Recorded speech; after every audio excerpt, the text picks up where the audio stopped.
Good day. Welcome to Orange County Talk Radio. Orange County Talk Radio produced by Sharc Creative, made possible by Robeson Oil, the house that service built by Michael Labriola. Landscape design and construction. They're located in Armonk down in Westchester. They work throughout the Hudson Valley.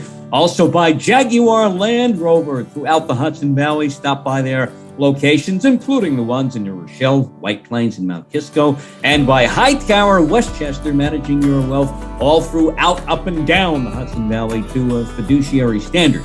This is the Cup of Joe political show. We are joined by Orange County 99th District Assemblyman Colin Schmitt. His district also takes in part of Rockland County. Colin Schmitt is a Republican. He will run now for the newly redrawn 18th District. He's going to run for Congress in this district, currently held by Democrat Sean Patrick Maloney, a district, the 18th district, that encompasses all of Putnam and Orange counties and parts of Dutchess and Westchester counties. Sean Patrick Maloney, who is the guy who controls the Democratic Party congressional purse strings, head of the Democratic Congressional Committee. He is heading over to the 17th district to run there, and basically has forced Mondaire Jones out of that district. Mondaire Jones now will run down in Lower Manhattan in the 10th CD. Meantime, back in the 17th, that covers Rockland County and a good part of central Westchester County, too. So that's where Sean Patrick Maloney is going now. Meantime, over here in the 18th Congressional District, we'll talk about Colin Schmidt's run for that spot in just a moment. First of all, Colin Schmitt, welcome to Orange County Talk Radio, and we have the legislative session. You are an assemblyman right now, and up in Albany, you are in that session nearing an end in June. Your thoughts on how the session has gone so far, especially, let's talk about crime reform and social justice and bail reform and the supposed reform of what was done in 2019 by Governor Hochul. It seemed like she was using smoke and mirrors to make it look like she was doing something, and seemingly the more we hear about it, she's not. Well, first, John, thank you for having me on. I appreciate the opportunity to join with you and talk about a lot of that's going on in the state and the federal level. And you're absolutely correct. Legislative session is scheduled to end next week. Next Thursday is the last scheduled day. And we still have a lot to accomplish, particularly at the end of the year. We are facing an onslaught of all the stuff that wasn't done for the past few months, that was delayed for whatever reason, was stuck in debate or just wasn't gotten to. And a lot of that's the very important local legislation. So it's not necessarily the stuff that is front page of the newspaper or top of the radio talk hour. It's the stuff that's been requested by local towns, villages, school districts, counties, you name it. And at actually our busiest time, because I am the ranking member of the Local Governments Committee. The Local Governments Committee is the most bipartisan committee in the state legislature, where we deal with hundreds and hundreds, if not thousands, depending on the year, pieces of local legislation. And most of them end up being handled in the last 3.5 weeks of session, which we're in right now. So we had a very lengthy committee meeting today. I expect we'll have several more committee meetings before the end of legislative session. And it's to get that important legislation through that impacts counties and communities across the entire state. So the real, how they always say, hey, you want to see how the sausage is made? We're actually doing that process to help all the local communities for members across. Doesn't matter, Republican, Democrat, we passed the most bills for both parties that impact everybody in a meaningful way. The crime, justice, and safety issues are certainly particularly concerning. You are correct. The so-called fix that Governor Hochul touted in her press conferences and press releases has not been a fix. We see that crime, violent crime, and security issues continue to impact the Hudson Valley and continue to impact communities across the state of New York, particularly here in the Hudson Valley. Many of us, many of our neighbors commute regularly, every day, to New York City for work, or go to New York City for whatever the reason might be, education reasons, medical reasons, culture.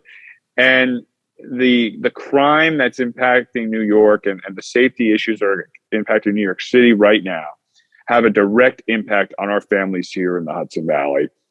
And so one, you had the mayor of New York City, a Democrat, come out very strong from day one saying the fixes that were needed to keep his city safe.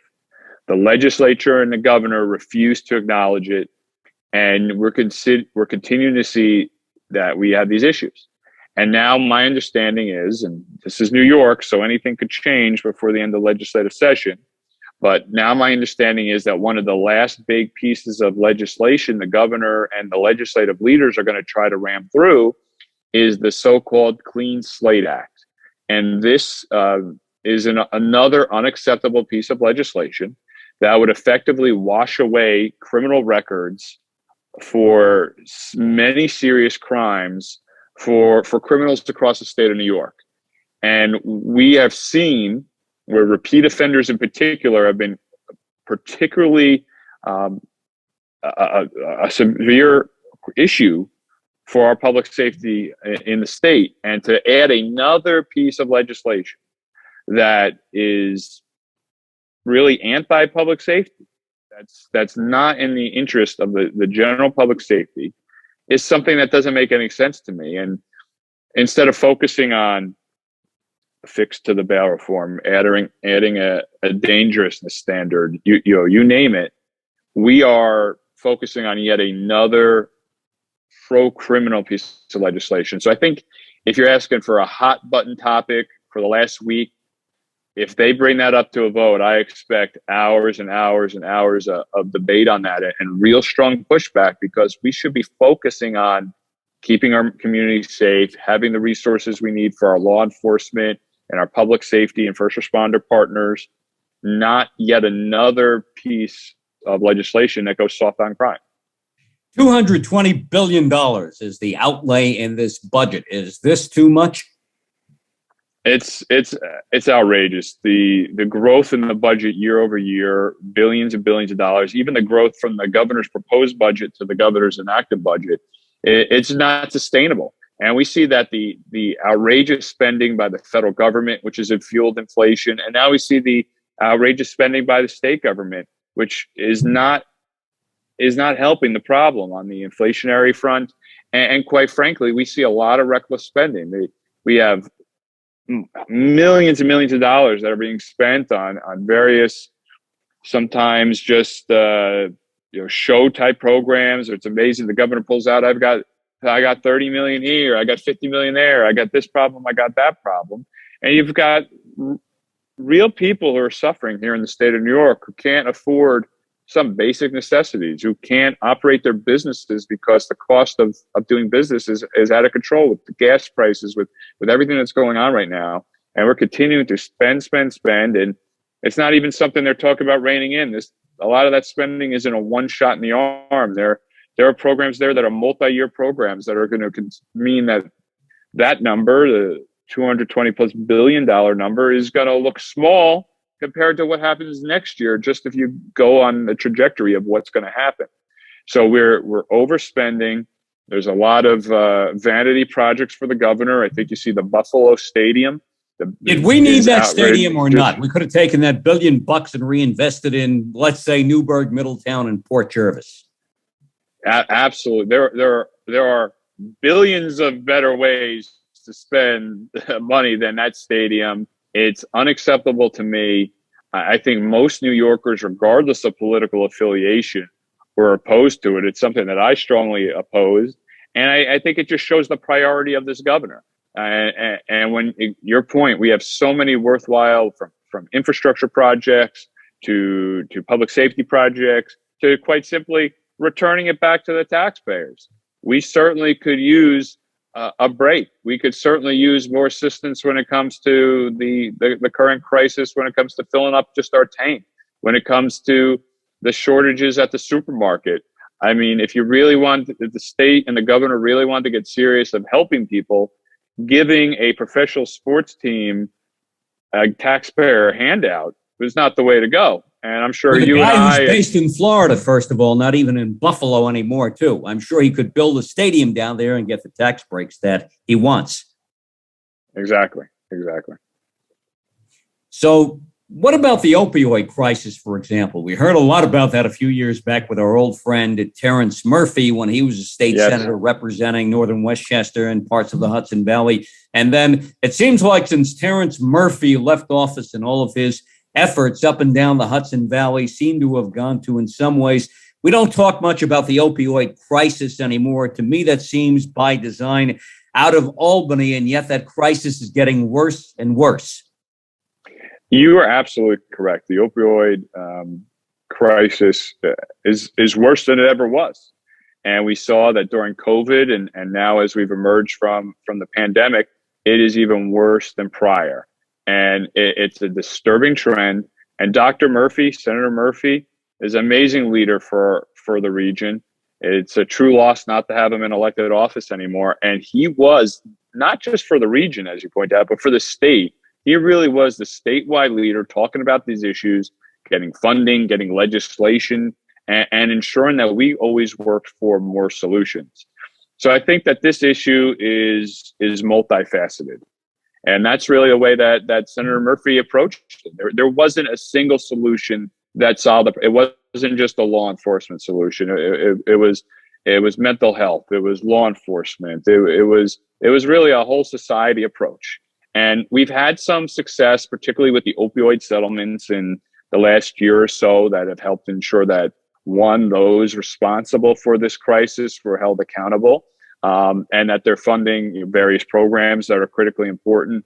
But you're right. The governor, particularly in the budgetary process, this is another example of where money could have been better spent. But it really goes, where is this opioid crisis continuing to being fueled by? And it's the fentanyl that's coming over our southern border. And we see that the deaths right in the Hudson Valley, in Orange County, in Ulster County, across the Hudson Valley, are being contributed to this fentanyl that's coming over our southern border. So when we talk about the border crisis, it's really a fentanyl crisis that's killing Americans, particularly younger Americans and younger Hudson Valley residents. And you see it on a daily basis. The illegal crossings at our southern border have that direct impact. And we see it from our law enforcement sources, that the fentanyl that crosses at our southern border ends up killing our Hudson Valley residents. And the statistics on this are gravely concerning. And it's not getting better. It's going in the opposite direction. So I think we need to have a renewed focus, one at the state level, on following Senator Murphy's lead, continuing to identify the evolving ways that we can combat the heroin, opioid, and fentanyl epidemic. And then at the federal level, we need to have that leadership who secures the border and stops the crossing of fentanyl. If we can choke off that supply of fentanyl that's coming over the border, that is the biggest wholesale immediate action item change that we can do to take this poison off of the streets. And if we can combine that action by taking this poison off of our streets and overlay it with additional actions from every level of government in the community, the non-for-profits that have been doing really miracle work for a lot of people, we can have a real solution. And this is something that I take very seriously. I have a staffer in my office who has significant experience in drug policy and combating this scourge. And that's something that I'm going to carry over to my federal office once I'm blessed to be elected to Congress, because it's a national issue, but it really is. And if people aren't realizing it, as you point out, it's impacting a lot of our neighbors, if not directly themselves. It's children, it's family members, siblings, you name it. And it has to stop. Colin Schmitt is an assemblyman representing the 99th district here in Orange County and part of Rockland County, too. He is also now the Republican candidate for the 18th congressional district seat. All the special master remapping and redistricting is done. Colin Schmitt is the Republican candidate. His Democratic candidate still to be determined between Orange County, I should say Ulster County Executive Pat Ryan and Orange County State Senator James Skoufis. Does it matter who you might run against? Does the opponent by name or reputation matter, or is it just about issues? So I think people are really fed up with one-party control in Washington, D.C. And in the Hudson Valley, we're dealing with one-party control both in Albany and in Washington, D.C. And we are living with the consequences of that right now. We're dealing with the gas prices that are just out of control. They're unsustainable. I have people that my neighbors, listen, it's tough for myself, but for neighbors, for all of us, when people come to my office, they can't afford to drive to work anymore. It's so expensive. We have the baby formula shortage where our shelves are bare. In the Hudson Valley, I know families that have traveled sometimes over 2+ states to try to find the amount of baby formula they need for their children or for their grandchildren. That's what we did to get a COVID vaccine when vaccines first came out. It's, you're right. People did do that. And I have a very nice senior citizen lady. She's a big supporter of mine, and she brings us into the senior meetings, and she brought one of her friends over to her office recently, and they live across the street from one of the supermarkets, and they're able to walk across the supermarket, and they go once a week, and they have the list. But this is what we're going to get. This is what we need. It's covered. And to have that constituent come in and say, I went to I had not a lot, right? It's not an extravagance. These are just the basic supplies I need for the week to feed myself, to take care of myself, to maintain my life. And to hear the story of walking in, and because of the supplies that are not available, and then the costs of everything, where you say, I couldn't buy the cheese, basic things that I get. We're not talking luxury extravagance, the basic things that a senior citizen in our community needs to get. This is what's impacting people in their day-to-day lives. It's unacceptable. And I think that in this district now, it's an open seat, as you mentioned. People are tired of that failed leadership from the Biden administration and Democrats in Congress. And regardless of who the opposition is, we're going to win. And I think that we're going to win, and I know we're going to win, is because our Hudson Valley wants a voice in Washington who's going to say, no, this is not acceptable. The pathway we are on is unsustainable. And we don't need another just go along to get along Washington politician. We need somebody who's going to stand up to the president. We're going to need somebody who's going to stand up and say, this blank check that we've had has failed. And that ends now. We must have compromise. We must have conversation. We can't wait for 40% of the baby food supply in this country to just be non-existent. And then we can't just settle for, we flew one plane of emergency supplies in from Europe. One plane, I think they said would feed 9,000 babies for a week. The one thing that the federal government has done, 9,000 babies for a week. That's it. That's a dent in this problem. So how did we get into this predicament? Because we hear stories about how the Biden administration was warned back in October, this plant in Michigan could shut down. So I think that's a great point, that there's the inflationary and supply chain issues. So we were dealing with a real tightening in the baby formula market. There's a real shortage that was being driven by these supply chain issues. And the experts of that industry tell us the supply chain issues and inflationary issues that are really impacting sectors across our economy really did a lot of damage. And then you overlaid this issue at the Abbott plant on top of it, and it exasperated it even more. And then you just got to a point where it was too far gone with all of these factors.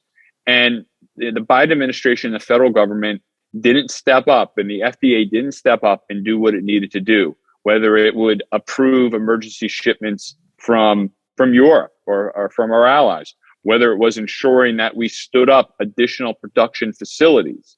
And I think that we've seen a lot of running around now after the fact, after the crisis has happened, but We needed an Operation Warp Speed type of scenario. We needed, this is, in America, we can solve any problem. How do we do? Do we need to stand up a new production facilities? Do we need to augment it in with flying in from other countries? Whatever we need to do. But now we've gone so far into the crisis, right? It's going to take that much further to dig out of it. And so instead of hitting it head on it didn't happen overnight. It was that the market was getting tighter and tighter and tighter until we got to full blown catastrophe. And that's, again, I think it's not a partisan issue. It's just an abdication of leadership issue and not willing to tackle what needed to be done.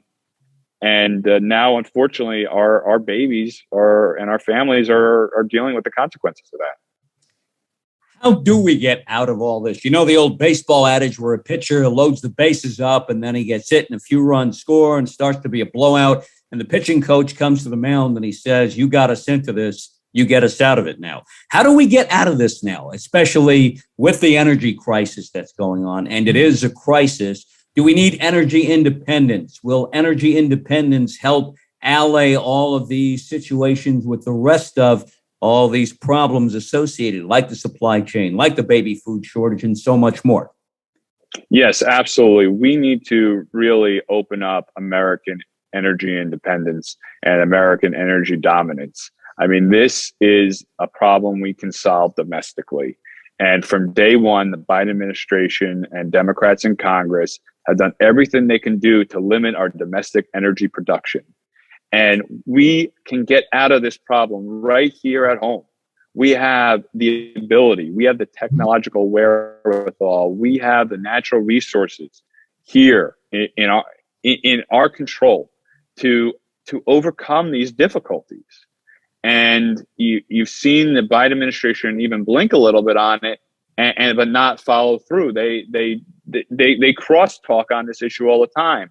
It's quite simple. Open up our energy dominance here in America, and let's get our domestic energy flowing, and let's solve this crisis and ensure it never happens again. We don't have to go around the world to figure it out. It's right here in our own country. Let's just get it done. How much has the war in Ukraine impacted any or all of this? I think that the war in Ukraine is yet another example of the Biden administration and Democrats in Congress's failure. I mean, we have a failure when it comes to economic issues. We have a failure when it comes to our international standing. It started with Afghanistan. The disastrous withdrawal from Afghanistan is something that is truly unforgivable. It was preventable. It is something that even the top military leaders now we see with the IG investigations that are coming out of that, we're telling President and the administration that this is not going to work. The red flags were there. They were told, and they failed to listen to our most experienced military leaders on the ground in Afghanistan. After the Afghanistan debacle, now we're being exploited by enemy powers throughout the world. And you see that happening in Ukraine. You see the weakness of the Biden administration being exploited, and really this tyrannical dictator and Vladimir Putin deciding to invade a free country. And this now is involved the whole world, and it's something that's unacceptable. We see really it's a war against humanity. What they have done is disgusting, killing innocent women and children, bombing schools that are being used as shelters. And there has to be true consequences for Vladimir Putin and those who are executing this immoral war. But again, this happened on President Biden's watch because of the weakness that he already showed in Afghanistan. And unfortunately, our country is going to continue to suffer until we're able to recover from his failures. And I think that even former President Barack Obama's own Secretary of Defense, Gates, had said that Joe Biden has gotten every foreign policy decision and opinion wrong in 40 years. I'm paraphrasing. That's not a direct, but that's pretty close to what he said. And we're seeing that in real time now, impacting the Ukrainian people, all of Europe, and really having ripple effects across the world. Now, just a few days ago, for the third time since he took office, Joe Biden said, if China touches Taiwan, the U.S. steps in militarily. And then his staff, his aides, immediately walked that back and say, well, he didn't really mean that. He meant something else instead. As the New York Post asks in their editorial pages, who's in charge here? The president or the people behind him? The people who work for him. That's yet another great example of foreign policy and national security failures. That the United States, the president of the United States, it appears wish-washy at best, if not incompetent, or even worse than that. You have to have a strong line, and that the United States stands for freedom. The United States stands against the enemies of freedom, and we see that that's what happened in Afghanistan and how that's contributed to this negative domino effect that aggressor nations feel that they can do whatever they want. And then when you even come out to make that any stance, and then your staff, oh, he didn't mean what he said, we're walking it back. We have to be strong. We have to be resolute. We have to show that we are the leaders of the free world. And President Biden has proven time and time again, including his entire administration, that they are not fit to hold that title. They Colin continue Schmitt to represents fail. the 99th District in the Hudson Valley, New York State Assembly, parts of Orange and Rockland County. Now the Republican candidate for the 18th District congressional seat being abdicated by Sean Patrick Maloney, who will run in the 17th District now, which covers part of central Westchester and Rockland County. Back up north here, further north in Orange and Dutchess counties and Ulster County and all around the mid-Hudson Valley. Colin Schmitt running as a Republican again in the 18th District. Colin Schmitt, in light of what has gone on now down in Texas and up in Buffalo, mass shootings, mass numbers of victims, adults, children, and everybody in between, what is the potential solution for all of this? I see the nation kind of coming together, maybe not exactly like we did after 9/11, but people trying to allay tensions on both sides, those for gun controls and tougher gun controls, and those who say, no, Second Amendment allows us to do what and own whatever we like when it comes to guns, as long as everything is done legally. What's the happy medium here? How can we get something done, knowing that we can't stop every mass shooting around the country or anywhere? Well, first and foremost, the slaughter of innocent children that occurred yesterday in Texas it's just heartbreaking, and there aren't enough words to describe the pain that our entire country feels. It'll feel that all of us are impacted by what happened, and really the hate that drove what happened in Buffalo. Just really a hate. It was a hate-filled attack. Unacceptable, true evil. Both of those situations are truly evil, despicable acts that leave a permanent hole in our state and our national heart. I mean, they really do, and I think that they highlight we have some problems here in society. We have a real mental health crisis in this country. And we are missing some key resources across the board that will keep our community safe from despicable, unacceptable acts like these two incidents, and really other terrible actions. And I think that particularly when it comes to protecting our schools and our children.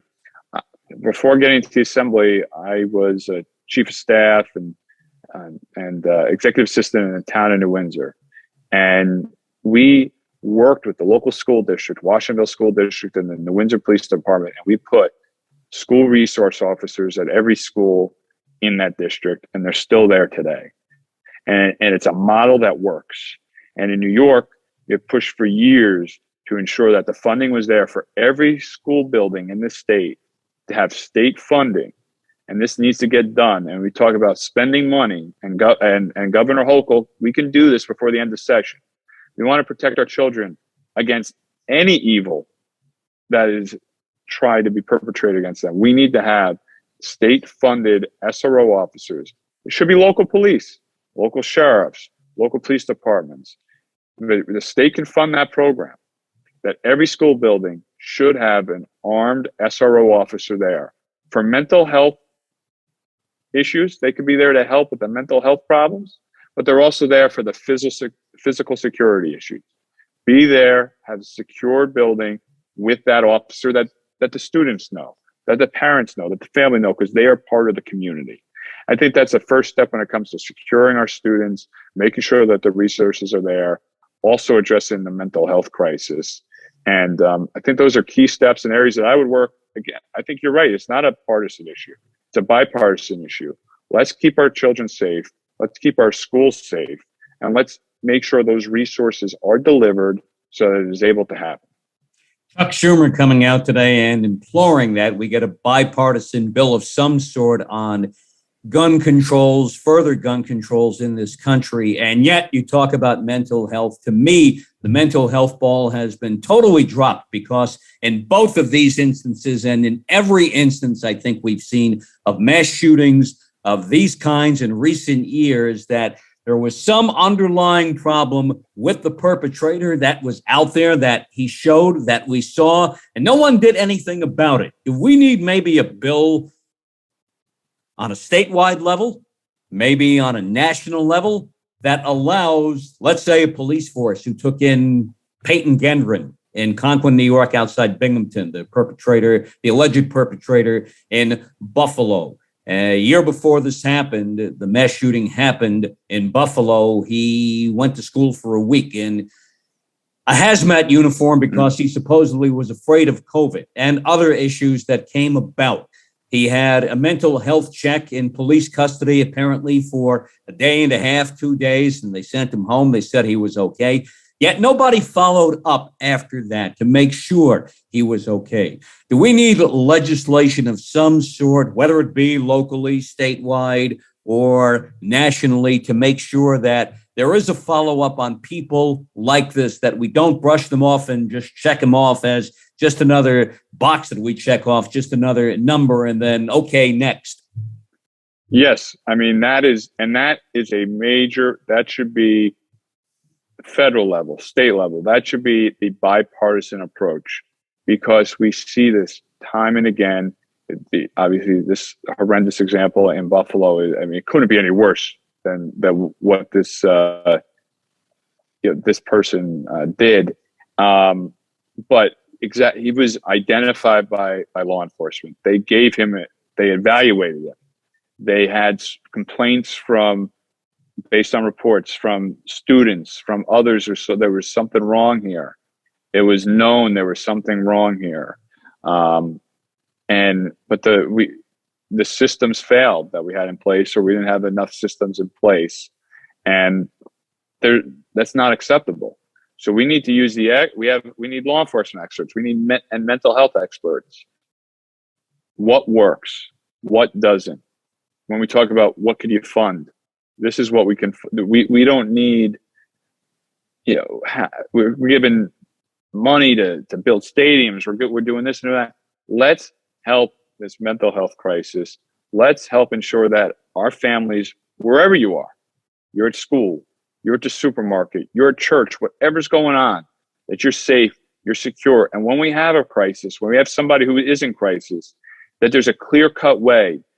And I'm sure a lot of government leaders would tell you the same thing, but we do have good-meaning people who reach out, not even as a severe case, but there's a family member, I have a son, I have a daughter, I have a spouse that is in a mental health crisis. And many times it's very difficult to find help for that person. And we've helped route and help people out. But the systems in place many times do not work. And you get people who feel for their personal safety, even with their own family members in their house. And to try to walk that through can be very, very difficult and damaging and dangerous for family members and for people who are close to certain individuals with these problems. And then you get even more extreme cases like we've seen. So there's no when we talk about wanting to keep our community safe and wanting to help people, those are the conversations we should all be around the table for. I'm having some of those conversations with my colleagues right now who have a lot of diverse experience in all different walks of life. And how do we get this done? How do we take away the political rhetoric? This shouldn't be about press releases and congratulatory tweets. This should be about what actually works for a community and what works long term, because what we've seen is nothing's working right now. Mm-hmm. And now, that's the conversation. That's how we get to real impact, if we have those conversations and go that direction. Now, if you go down to Washington, D.C., if you are elected as the 18th District Representative in November, you will have to deal with the Roe versus Wade issue. It seems like the Supreme Court will, by the end of June. I don't use the term overturn. I don't think it's an overturn of Roe versus Wade, at least the way I look at it. It's just asking the states, saying that this is a state's issue and that state by state, what the people, what the courts decide in all of our 50 states, that should be the law of the state land when it comes to abortion and Roe versus Wade. Your thoughts on this issue, and knowing that in New York, that will always be a state in all likelihood where abortion will be free and legal, and all these states up here in the Northeast and Illinois, California, likely to, Washington, Oregon, state Colorado, very liberal states, for example. Is there a way we can handle this issue and try to get this out of, just put it on the back burner after 50 years somehow, if that's possible? So I think that your point is correct. We don't know what ruling actually is. There's been a leaked ruling, a leaked draft ruling, and that would return this to the states, like you said. And in New York, I voted as a pro-life legislator, and what I stood against is the extreme late-term partial birth abortion bill that authorized abortions up until the moment of birth and authorized non-doctors to perform abortion procedures. That's something that a strong majority of New Yorkers oppose, but the position in this race publicly supported that extremist measure. So I think that we have to wait and see what this final ruling actually is, but it would return it to the states. And when it comes to the states, we can't have these extreme measures that we see in New York.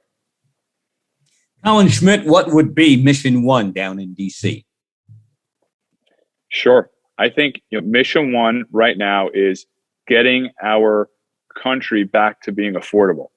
And our communities, we can't afford our basic necessities right now. And I'd be looking on day one. I'm honored if I'm given the honor of being sworn in as the next member of Congress for the Hudson Valley, day one, working with everybody. I don't care what party you are. I don't care what part of the country you're from. We need to be able to afford our gas. We need to be able to afford our food. We need to make sure that our shelves aren't bare. And if we don't have those basic issues taken care of, nothing else works in this country. And this isn't about 20-point plans to fight 20-point problems. We need to fill the tank, be able to drive to work. We need to have food on our table. We can't have our senior citizens coming and saying we can't afford cheese that we've been able to buy in the last 6 years because of the prices. And that's the true failures we've seen in the current administration. And that's where check and balance comes in and says, no, we got to fix these problems. If we got senior citizens who can't afford the cheese and babies who can't get baby food, what are we doing as a country? Nothing else matters when you can't feed a baby in this country. And I think most people understand that. So we need to get those problems squared away. And then we need to be able to move forward more united and more focused on being able to live, to work, and to prosper right here in the Hudson Valley. 99th District Assemblyman Colin Schmitt, we thank you for joining us on Orange County Talk Radio. Best of luck in your run for Congress. Thank you for having me on. I appreciate it. Look forward to being back. And we appreciate you having you on here too at Orange County Talk Radio. Colin Schmitt represents the 99th Assembly District, parts of Orange and Rockland County, again running for the 18th CD.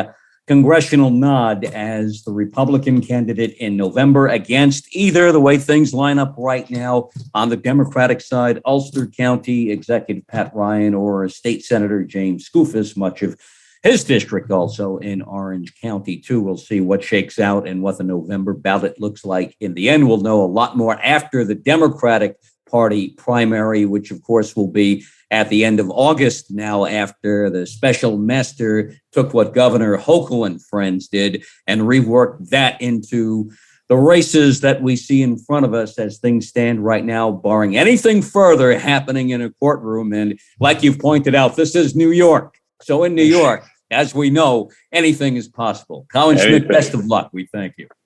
Here on Orange County Talk Radio, produced by Sharc Creative, the Cup of Joe political show with John Marino, made possible by Robeson Oil, the house that service built, by Michael Labriola, landscape design and construction. They work up and down the Hudson Valley. They are headquartered in Armonk down in Westchester, also Hightower, Westchester, managing your wealth to a fiduciary standard all through the Hudson Valley, and Jaguar Land Rover. They're all through the Hudson Valley. You know that. Their main sources of operation where you start as they work their way up the Hudson Valley are in White Plains, New Rochelle, and Mount Kisco. Catch all of our Orange, Dutchess, Putnam, Rockland, Westchester, and Fairfield County Talk Radio programming on our YouTube channel, Sharc Creative, YouTube